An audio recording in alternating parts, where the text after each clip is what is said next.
Olá, sou eu novamente, o professor Milton Marino, falando de São Paulo, aqui da minha sala de aula, para contar um pouco sobre a história de Tirupali.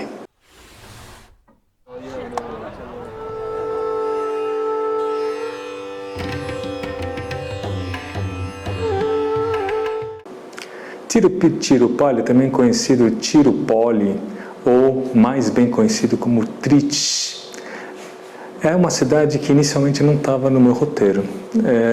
Ia ser somente uma cidade de passagem, assim como o meu primeiro dia em Chennai. Mas eu fiquei sabendo de dois templos importantes, um o Jambukeshwara e outro o Raghunath Swami Temple.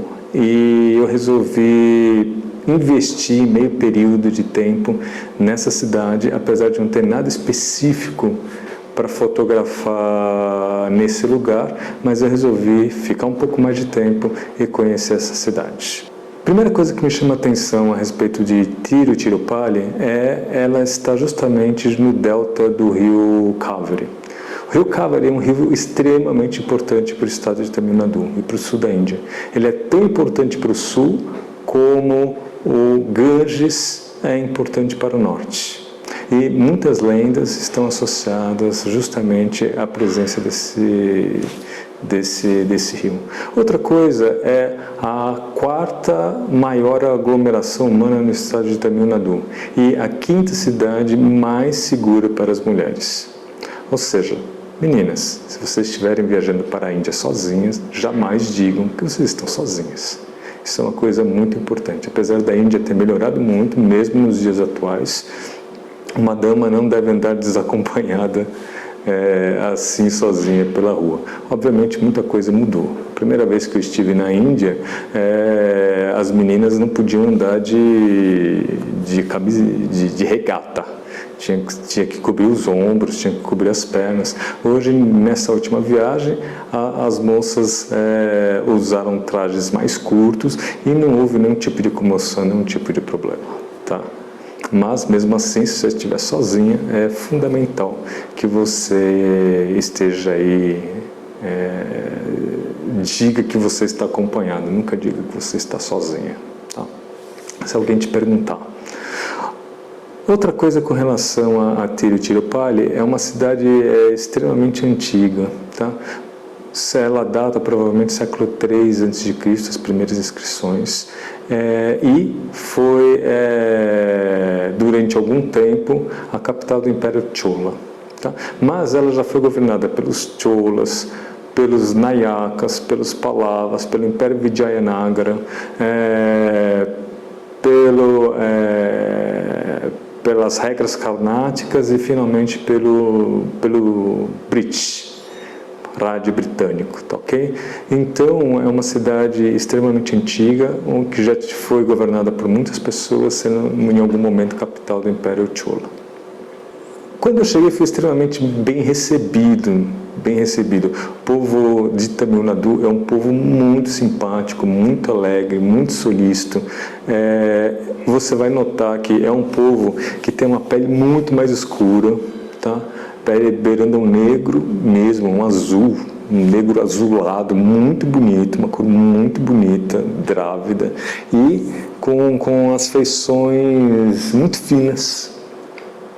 É uma coisa que me chamou muita atenção. Eu fui recebido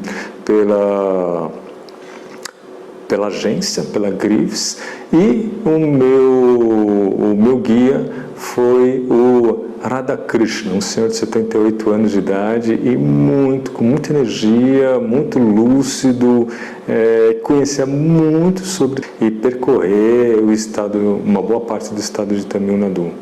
Jambukeshwara. Existem três histórias, três lendas conectadas a esse templo. Tá? A história começa da seguinte maneira. É um templo de Shiva, talvez o maior templo de Shiva na Índia, não em altura, mas com relação à extensão. E esse templo, a história constitutiva é que Shiva estava fazendo tapas em prol da humanidade e Parvati fez uma gozação dele. Então ele obrigou Parvati a voltar ao mundo, executar tapas para que ela pudesse retornar para casa.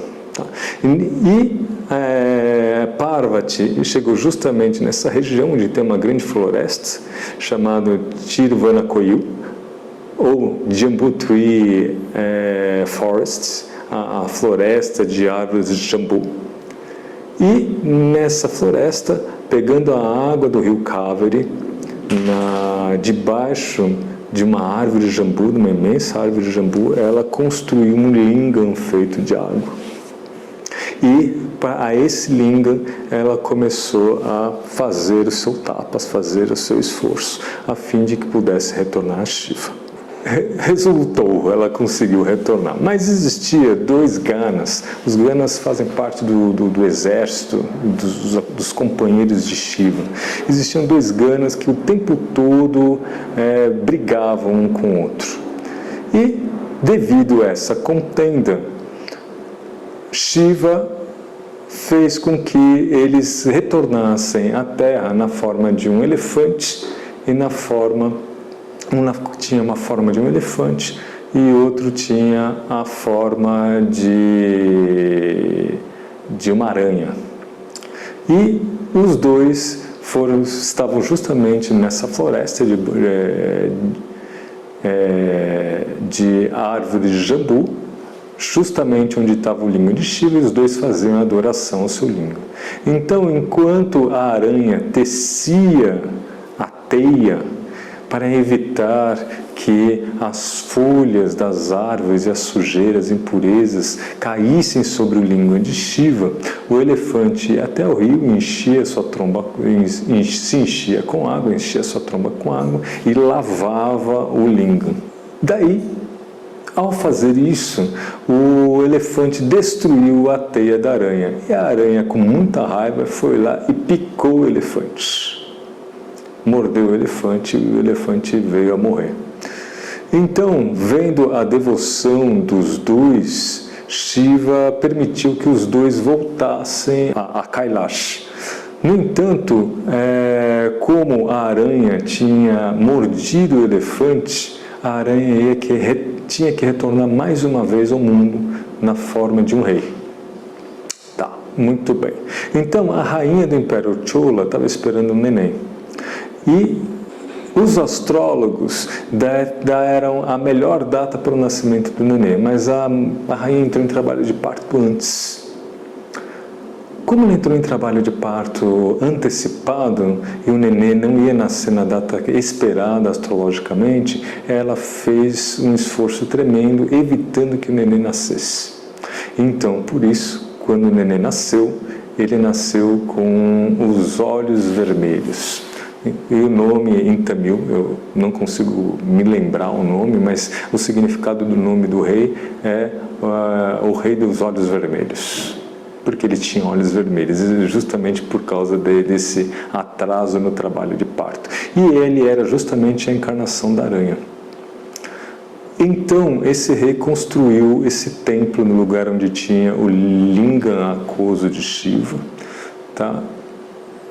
E ele construiu esse templo.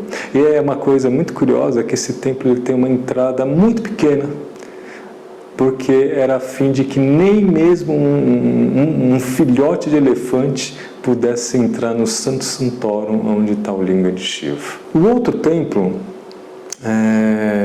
o Raghunatha Swami Temple, ele é um templo extremamente importante, tá? O seu mito de estabelecimento, ele está associado ao Samudra Mantana, que é a batedura do oceano, e conta-se que o principal Vamana, que é o Raghunatha Vimana, que é o principal templo, o templo de Raghunatha, dentro desse complexo imenso, tem 155 acres. Tá certo? É gigantesco. Quando você olha de cima, você vê cada um dos shines, né? Cada uma dos gopuras, cada um dos templos, assim, são várias enclosures, né? Vários cercamentos em torno do templo. Então ele é uma coisa assim extraordinária. Tanto que ele é o maior templo hindu que existe no mundo e possivelmente um dos maiores templos do mundo em extensão, porque é muito grande. Ele fica numa ilha, tá? Que essa ilha ela tem 2 rios que atravessam. Um deles é o Kaveri e existe um outro que eu não me recordo o nome, mas são 2 rios que cortam e que criam essa ilha, né? E por isso é um templo que ele está sujeito a inundações. Então, no passado existiam algumas inundações que praticamente destruíram o templo foi reconstruído. E esse templo foi acrescido ao longo de milênios. Então, a história é que durante Samudra Mantana,